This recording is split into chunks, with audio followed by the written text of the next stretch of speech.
version, and all the three main religions, Islam, Judaism, and Christianity, all have angels. They all have the same angels, and nobody argues about that, basically.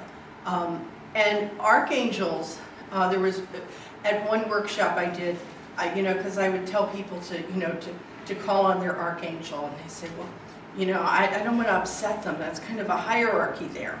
Should I just be calling on my guardian angel? They don't really care.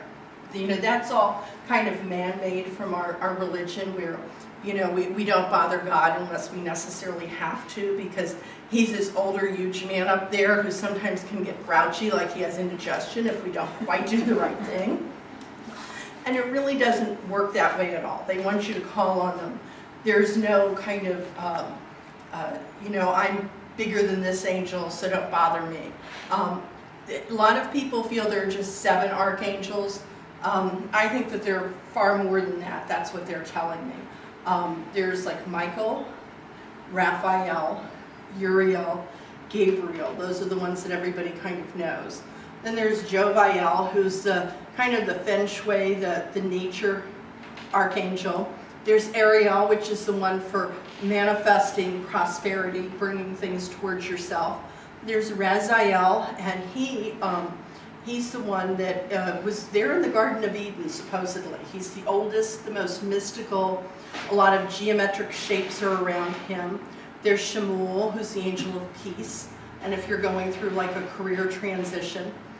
Meteron, which there are only 2 angels, Meteron and Sandalphon, who don't have the EL at the end of their names. And the EL is significant of God.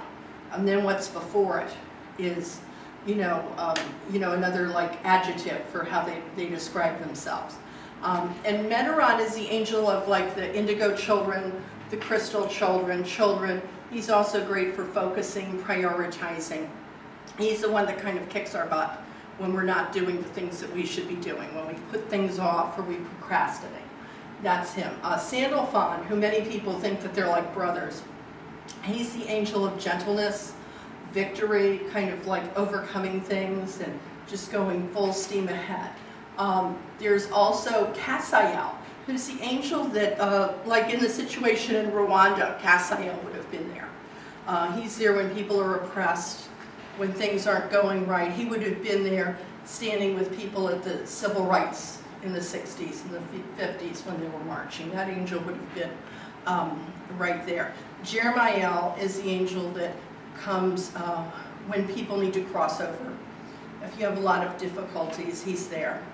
And he wants you to know that all is well and to hand them over to him. And then there's an angel, Ramiel, who's a little bit like Jeremiel, but not as, he's not as there all the time with the when people are crossing over. But Ramiel is there. There's Muriel, which is the angel of sweetness, and she kind of brings you back to your childlike beings. Angels, there's Gabriel, who's the angel of communication and writing and creativity. But the angels there, they're really non-denominational, and some people, they really aren't sexual. They're necessarily male or female. They're whatever you need to. They can come to you as people if they need to, or thoughts, or and they don't always. I've seen maybe 1 or 2 with wings, but I think that's kind of our imagination, or they'll show themselves as you need to recognize them. But I think that really came from artwork. So that's kind of some information and history of angels. They've been there since the beginning of time, and they're here kind of working with us.